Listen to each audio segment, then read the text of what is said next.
अब हम डिस्कस करेंगे कि फोर्स क्या है और इसके जो डिफरेंट एस्पेक्ट्स हैं वो क्या हैं। जो अगर आपको मैं सिंपल डेफिनेशन फोर्स की बताना चाहूँ तो वो इस तरह होगी कि फोर्स इज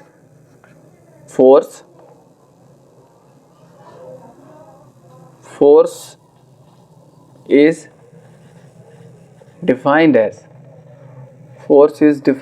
एज पुश और पुल। यानी जब हम किसी चीज़ को अपनी तरफ खींचते हैं या उसको हम धकेलते हैं तो उसे क्या कहते हैं, हम उधर क्या अप्लाई करते हैं, उधर वहाँ हम जो है फोर्स अप्लाई करते हैं।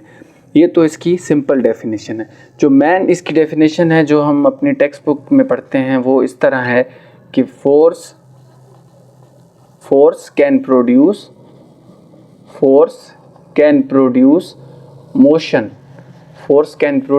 Motion in resting body. Force can produce motion in resting body or यहाँ क्या कहता है कि फोर्स जो है वो मोशन को प्रोड्यूस कर सकती है अगर कोई बॉडी आपकी रेस्ट में है, या फिर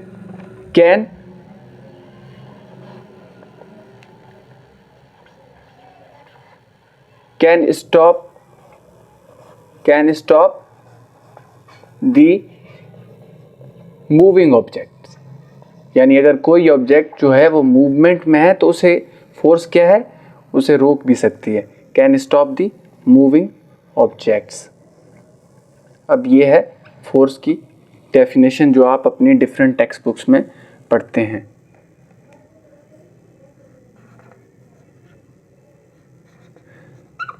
अब इसके जो है नंबर 1 डेफिनेशन हमने force defined as a push और पुल हमने डिफाइन कर लिया। उसके बाद फोर्स को हम क्या कहते हैं कि ये एक रेस्टिंग बॉडी में जो है या तो उसमें मोशन को प्रोड्यूस करेगी या उसको जो है स्टॉप करेगी। अब मिसाल के तौर पे आप किसी ट्रॉली को जो है फोर्स लगाते हैं और उसे धकेलते हैं तो वो क्या है, उसमें भी एक मूवमेंट प्रोड्यूस हुई। यानी आपने किसी रेस्ट कंडीशन की बॉडी को क्या किया, मूवमेंट में ले आए। या आप क्या है, अगर कोई बॉल को उठाते हैं और उसे थ्रो करते हैं, एक फोर्स लगा के उसे थ्रो करते हैं, तो एक रेस्टिंग कंडीशन वाली बॉडी को आपने क्या कर दिया, एक मूवमेंट उसमें प्रोड्यूस कर दी। तो ये क्या होगा, ये by the appliance of by the force की वजह से होगा। यानी जब हम फोर्स अप्लाई करेंगे तब ही आपका मूवमेंट प्रोड्यूस होगी। अब जो तीसरी डेफिनेशन है वो इसकी क्या हो सकती है कि force can change the direction of motion.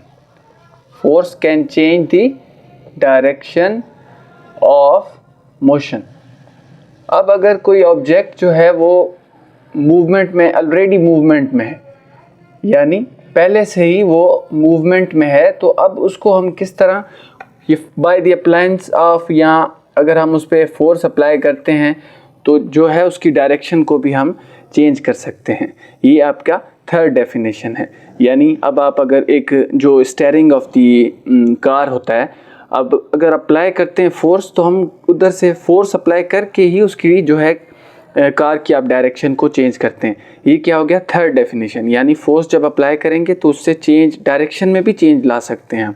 Number 1 था पुश और पुल, नंबर 2 हम मोशन में ला सकते हैं, नंबर 3 आप किसी भी मूविंग ऑब्जेक्ट को जो है वो स्टॉप कर सकते हैं, और 4 नंबर पे आपका आ जाता है can change the direction of motion.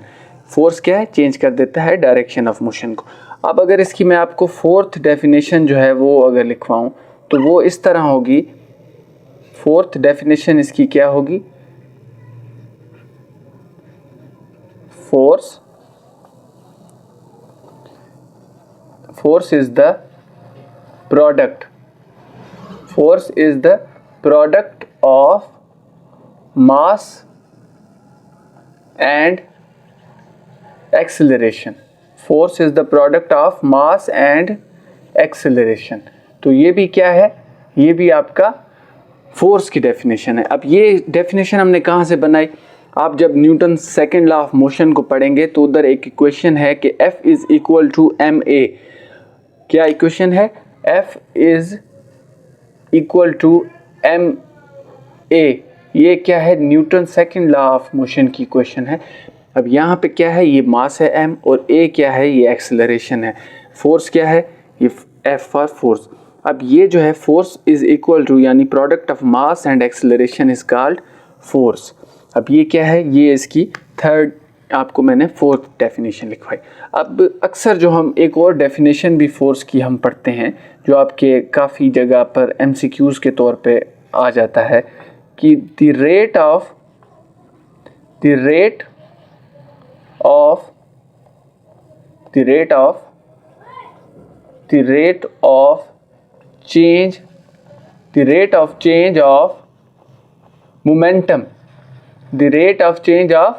momentum is called force।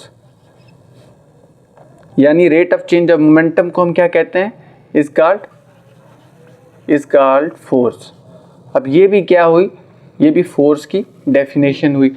अब ये किस तरह हमने जो है इसको डेफिनेशन को जो है ऑब्टेन किया है कि rate of change of momentum को हम क्यों जो है फोर्स कहते हैं, ये जब मैं आपको मोमेंटम का टॉपिक पढ़ाऊंगा वहाँ पर मैं आपको इसको जो है ब्रीफली एक्सप्लेन करूँगा। यहाँ मैं आपको इसको सिंपली आपको मैंने डेफिनेशन लिखवा दी है कि the rate of change of momentum is called force. अब जो इसकी जो डीपली हम डेरिवेशन करेंगे कि आया ये फोर्स कैसे मोमेंटम के बराबर है, अगर इसको हम एक लाइन में, दो लाइन में इसको मैं आपको ड्राइव करवा देता हूँ यहाँ भी, लेकिन हम इसको जब डिटेल में पढ़ेंगे तब इसको मैं कम्प्लीटली ड्राइव करवाऊँगा।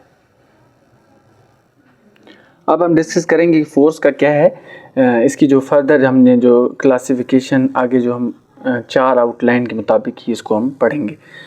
इसकी डेफिनेशंस मैं आपको सारी बता चुका हूँ। अब इसका क्या है, आपको मैंने बताना है कि ये नेचर क्या है इसकी। नंबर 2 पॉइंट, अब जो फोर्स है, force is a vector quantity. Force क्या है, एक वेक्टर क्वांटिटी है। Force is a vector quantity. अब पॉइंट नंबर 2 क्या है,